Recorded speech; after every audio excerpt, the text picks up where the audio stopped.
All right, so I want to start out by first saying how much I appreciate George, Kevin, Flus, and also Ryan for giving me the opportunity to lead this offense. I also want to thank Shane Waldron. Kind of gets lost in this transition of how it affects people in their families and their lives.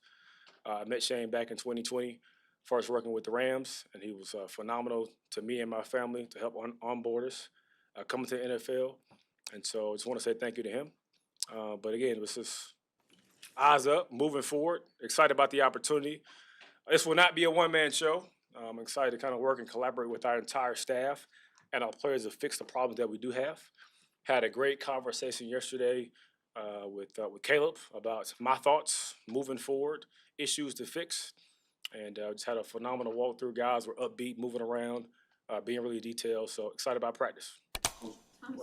Thomas, you've been in this position before where you've been asked to now call plays for an offense that is not yours. Correct. Fix what's been going on. Was there any reluctance to move into this role?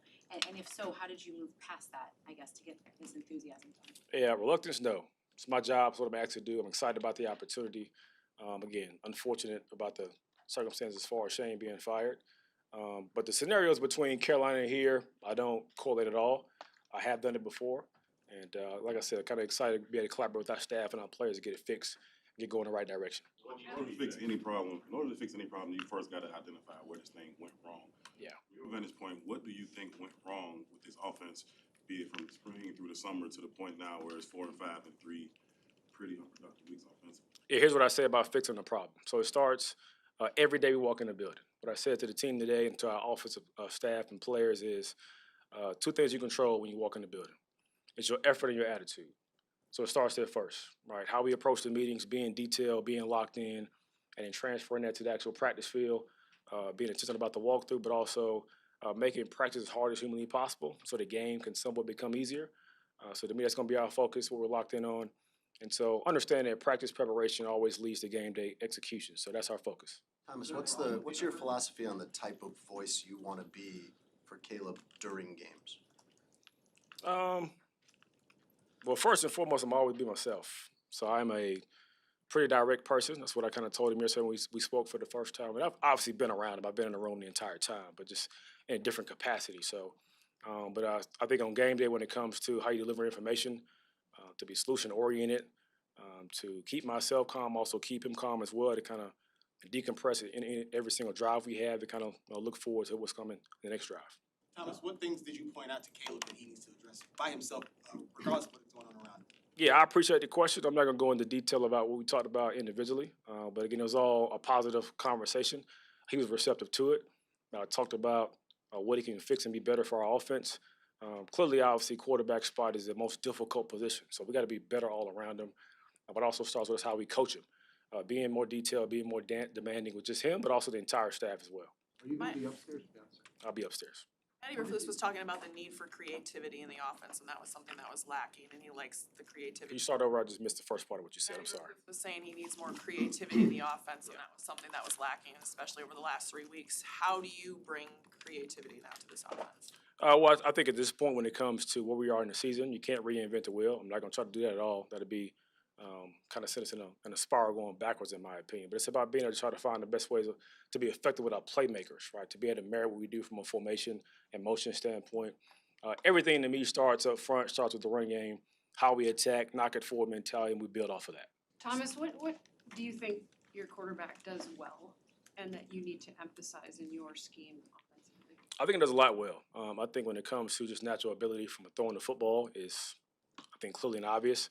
I think being able to understand how to get the ball out of his hands as fast as possible when it comes to the concepts we kind of just end up dialing up, but also being able to let him use his natural God-given ability at times when it's relevant. Not every play, but when it comes to especially situational ball, third down, red zone, and come alive with that. What did you learn from last year? And I know they're not the exact same situation, but what did you learn about coaching up a number one pick and everything that comes with it on the field and off the field and the pressure and all of that you can apply this year? Yeah, again, I get the question. These are two different players in ability and also mentality-wise. Obviously enjoyed that time I had with Bryce last year. Great dude, great player, but these are different circumstances. But as far as the pressure goes, right, pressure to me is a privilege. that means people expect something positive from you. So I embrace that. Excited about the opportunity that comes with the territory of this job. And honestly, if you don't want that, you probably should do something else. You mentioned What's the attitude. challenge- What's the challenge of coming in mid-season? What's the challenge of coming in mid-season for you? You actually interviewed for this job originally. Correct.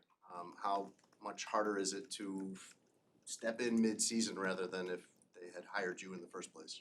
Yeah, I mean, to me, it's about just the daily focus. I don't think too much about too far ahead. Also, we have a game this week. I know that's coming on Sunday. But again, we just had a great walkthrough. My focus is on finishing this press conference, getting ready for practice, and just taking it one day at a time. It's about the details, being solution-oriented, having a positive mentality and attitude, but also a demand more for myself, but also for my players also. Coach, you mentioned attitude and effort. When you talk about those two things, those are two of the biggest questions around Nate Davis from everybody outside looking in. Is that one of the reasons that he's not here today, and were you one of the voices on why he's not here right now? Yeah, I'll let Flus handle any questions about Nate Davis. Is substantial improvement realistic considering all the factors in play here, taking over mid-season, someone else's offense? Yeah, I mean, I put no limitations on our success at all. The goal is to not focus as much on being perfect, but chasing excellence every single day. So that's our goal. It's our focus to prepare the right way to go play in the game the right way. With play calling on game day, what? In the pocket, how do you feel about the short passing game as a way to help him out of that? I feel good about the pass plays we call to get the ball in the hands of our playmakers, whether it's short, medium, or long plays. So it's kind of a collective effort when it comes to how we protect him in the pocket, him protecting himself, but also us doing a better job up front as well. In your past stops, what have you learned about the challenges that come with calling plays on game day and when things don't go maybe how you expected? Yeah, I think one is kind of very similar to being a player. It's about how you prepare, investing in the game plan, and kind of have a clear vision of how you see the game being played out. Starting first with normal D&D, obviously getting into situations, third down, red zone, 2-minute, kind of be involved as well. But to me, it's also about being able to adapt and adjust throughout the game as well, kind of just based on what the opponent gives you. Who are some mentors you've had that have specifically helped prepare you for being a coordinator, being a play caller, not being a player back in the day or things like that? Yeah. Who I mean, I would say everybody along the way as a stop. It's not a cop-out answer, it's just the truth of me kind of learning from everybody I've been around across the way.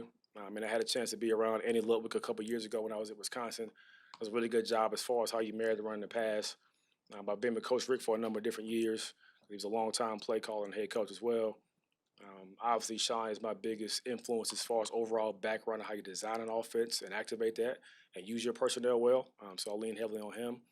And then I would say last year having a chance to be around Coach Caldwell, who is one of the best coaches I've ever been around, best communicators, leaders, teachers.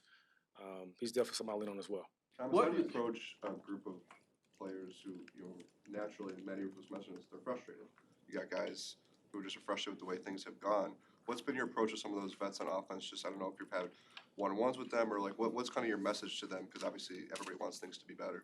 Yeah, I mean, I think a mix of both when it comes to one-on-one conversations, but also addressing the group.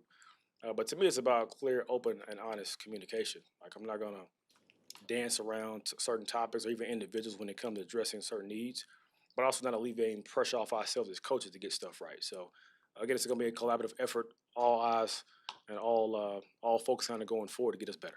Your one productive game as a play caller with the Panthers last year was against the Packers. Why was that game so much better than all the others? So my goal was to have every game be that same success. That's a tough answer there. I would say just different defensive coordinator last year, obviously. But I think just those guys did a really good job in that day, making plays, being locked in, being focused, executing the game plan. So that's the goal anytime you call the game. We've heard from the players through different media outlets that they didn't feel that the practices that everybody was practicing at the same level, I should say, that everybody wasn't going at it with the same intensity. Have you noticed that, and how do you address that now with you taking over the charge of that? Well, I can't say who said that. I didn't hear it. I'll be honest with you, during the season, I kind of block out everything else outside noise-wise and focus on my job, so I couldn't tell you who said what. But I do understand when it comes to wanting to have success, everything is about preparation, whether it's managing your finances or playing football. So it's all about our daily application, us being locked in, being detailed, giving phenomenal effort, being solution-oriented, and getting the problems fixed. Do you feel like that some of the issues of the last couple of weeks are quickly fixable? That's a tough question to answer. I don't know what's a quick fix, and I'm not really looking into quick fixes. I want long-term solutions to be able to kind of get us going in the right direction. Obviously, the goal again is to have success and have success immediately. I'm not doing anything to be a loser or have a loser's mentality. Our players aren't either. So those guys are focused. They're excited. Again, we're all in this thing together. So we're rocking and rolling, getting ready for practice. Thank you. Thank y'all. All right.